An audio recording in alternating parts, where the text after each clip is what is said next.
بسم اللہ الرحمن الرحیم۔ میرے چینل پر خوش آمدید۔ کہانی کا آغاز کرتے ہیں۔ میرا نام سلطان ہے اور میرا شمار شہر کے گنے چنے رئیسوں میں ہوتا ہے۔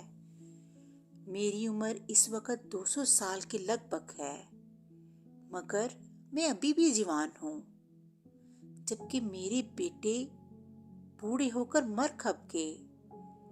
میری اس لمبی عمر کا راز کیا ہے؟ میں ایک غریب انسان رئیس کیسے بن گیا؟ یہ ایک ایسی ہولناک داستان ہے کہ سارے واقعات یاد کر کے ابھی بھی میرے رونگٹے کھڑے ہو جاتے ہیں۔ یہ آج سے 200 برس پہلے کی بات ہے۔ میں اس وقت جوان تھا اور ایک فرم میں ملازم تھا جو امپورٹ ایکسپورٹ کا کام کرتی تھی۔ کام کے سلسلے میں مجھے ایک بار بیرون ملک جانا پڑا۔ مجھے بحری جہاز سے سفر کرنا تھا، چنانچہ مقررہ تاریخ کو میں بندرگاہ پہنچا اور بحری جہاز میں سوار ہو گیا۔ اس وقت میں سوچ بھی نہیں سکتا تھا کہ میں اپنی منزل پر کبھی نہیں پہنچ سکوں گا۔ جہاز بہت بڑا تھا، اس میں 1100 کے لگ بھگ مسافروں کی گنجائش تھی۔ جہاز میں کل 500 کیبن تھے۔ میں نے بھی ایک کیبن بک کرا رکھا تھا۔ سفر کا چھٹا دن تھا۔ میں اپنے کیبن میں بیٹھا ناول پڑھ رہا تھا کہ زوردار جھٹکے لگے۔ میں گھبرا کر کیبن سے نکلا تو دیکھا کہ ہنگامہ برپا ہے۔ سمندر میں طوفان آ چکا تھا۔ عورتوں اور بچوں کی چیخو پکار نے قیامت کا سماں باندھ رکھا تھا۔ بڑی بڑی موجیں ٹھاٹھے مارتے سمندر سے اٹھ رہی تھیں اور جہاز کو تنکے کی طرح ادھر ادھر اچھال رہی تھیں۔ میں کپتان کے کیبن کی طرف بھاگا۔ کپتان انجن روم میں تھا اور جہاز کو بچانے کی ہر ممکن کوشش کر رہا تھا، مگر بپھری ہوئی موجوں کے آگے بے بس تھا۔ جب تباہی سامنے نظر آنے لگی تو لائف بوٹ سمندر میں اتاری جانے لگی۔ مسافروں میں دھکم پیل شروع ہو گیا۔ ہر کوئی اپنی جان بچانے کے در پہ تھا۔ عملے کے لوگ چیخو پکار کر کے ان کو پرسکون رہنے کی ہدایت کر رہے تھے، لیکن کوئی ان کی بات نہیں سن رہا تھا۔ میں بھی ایک لائف بوٹ میں چھلانگ لگا چکا تھا۔ اس میں پہلے سے کافی لوگ شامل تھے اور ابھی باقی چھلانگیں لگا رہے تھے کہ عملے کے کسی فرد نے رسا کھول دیا۔ لائف بوٹ موجوں پر اچھلی اور الٹ گئی۔ میں نے مضبوطی سے کشتی کے کنارے کو پکڑ لیا۔ خدا کو میری زندگی منظور تھی اور میں بچ گیا۔ کشتی جب سیدھی ہوئی تو میں اس کے اندر موجود تھا۔ بے شمار لوگ چیختے چلاتے پانی میں ڈوب رہے تھے۔ میرا دل خون کے آنسو ہو رہا تھا۔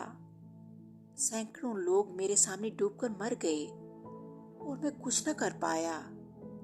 لہروں پر سفر کرتی کشتی جہاز سے بہت دور نکل آئی۔ سمندر رفتہ رفتہ پرسکون ہوتا چلا گیا۔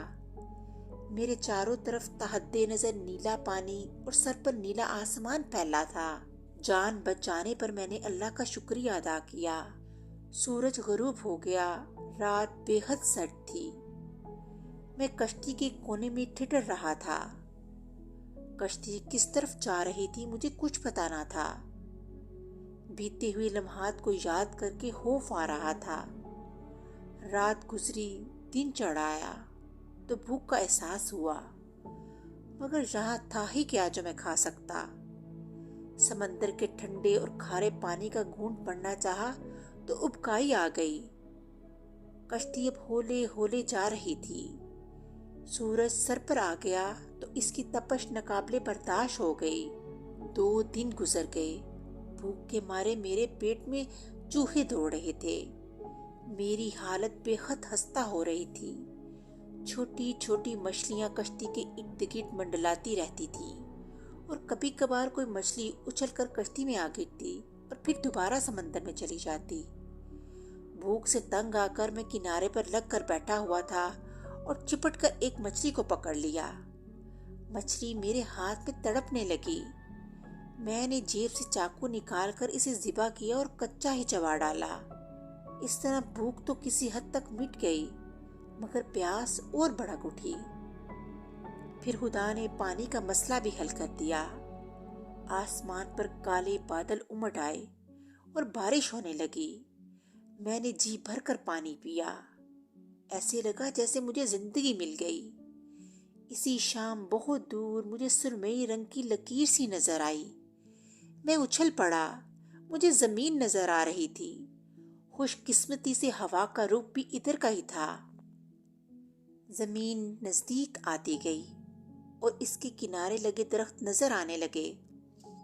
میں نے پانی میں چھلانگ لگا دی اور تیرتا ہوا زمین کی طرف بڑھا۔ آپ تصور نہیں کر سکتے کہ میں کس قدر ہوش تھا۔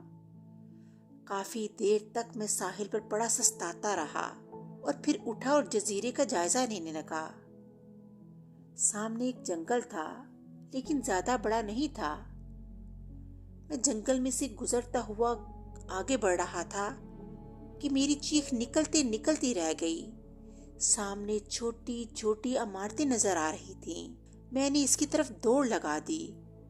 سب سے پہلے مجھے گھوڑا نظر آیا جو گھاس چر رہا تھا، مگر جو ہی میں اس کے پاس پہنچا مجھے حیرت کا ایک جھٹکا لگا۔ گھوڑا سیاہ چمکدار پتھر کا تھا۔ اس کا ایک پاؤں یوں آگے کو اٹھا ہوا تھا جیسے وہ آگے بڑھنا چاہتا ہو۔ اس سے کچھ فاصلے پر ایک شخص بیٹھا ہوا تھا، مگر وہ بھی پتھر کا تھا۔ اس کے ہاتھ میں ایک رسی تھی اور ہونٹوں پر مسکراہٹ پھیلی ہوئی تھی۔ سرسری نظر سے دیکھنے پر وہ گھوڑا اور شخص گوشت پوش کے انسان اور اصلی لگ رہے تھے۔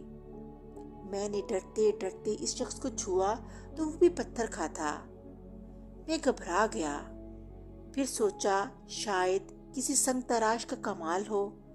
میں عمارتوں کی طرف بڑھنے لگا۔ پھر میری حیرت دو چند ہو گئی۔ عمارتوں میں مجسمے تھے۔ کوئی بیٹھا ہوا تھا، کوئی چارپائی پر آرام کر رہا تھا۔ خوف کی ایک سرد لہر مجھے اپنے جسم میں دوڑتی محسوس ہوئی۔ دل کی دھڑکن تیز ہو گئی۔ میں نے آنکھیں پھاڑ پھاڑ کر ادھر ادھر دیکھا۔ ان عمارتوں میں موجود ہر شے پتھر کی تھی۔ بس ایک واحد انسان تھا جو زندہ تھا۔ ایک عمارت کے باہر دو مجسمے ہاتھ میں نیزے تھامے کھڑے تھے، جیسے وہ پہرا دے رہے ہوں۔ میں عمارت کے اندر داخل ہو گیا۔ عمارت بے حد شاندار تھی۔ ایک بڑا سا ہال تھا جہاں ایسے لگ رہا تھا جیسے دربار لگا ہوا تھا۔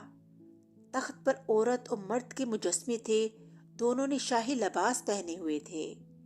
میں حیران و پریشان عمارت کے کمروں میں گھومتا رہا۔ ہر شے پتھر کی تھی۔ ایک سجی ہوئی خوابگاہ میں بے حد خوبصورت شہزادی سو رہی تھی۔ یوں لگتا تھا جیسے ابھی جاگ اٹھے گی۔ میں نے اسے چھوا تو پتہ چلا یہ بھی پتھر کی ہے۔ میں سر پکڑ کر بیٹھ گیا۔ یا خدایا، یہ کیا ماجرا ہے؟ یہ پتھر کا گھر، یہ پتھر کے لوگ، آخر کیا راز ہے؟ اب میرا خوف کسی حد تک دور ہو چکا تھا۔ مجھے یقین تھا کہ سب پتھر کے ہیں۔ مجھے کوئی کچھ نہیں کہہ سکتا۔ دن گزر گیا اور رات آ گئی۔ میں شہزادی کی خوابگاہ میں موجود تھا اور سونے کی تیاری کر رہا تھا کہ ہلکی سی کراہنے کی آواز سنائی دی۔ میرا تو رواں رواں کانپ اٹھا۔ خوف کی شدت سے ایسے لگ رہا تھا جیسے دل بند ہو جائے گا۔ ڈرتے ڈرتے چاروں طرف دیکھا مگر کوئی نہیں تھا۔ میں نے اپنا وہم سمجھا، لیکن اسی وقت دوبارہ آواز آئی۔ میں نے واضح طور پر آواز سنی، اس لیے شک کی کوئی گنجائش نہ تھی۔ میں نے گھبراتے ہوئے ادھر ادھر نظر دوڑائی۔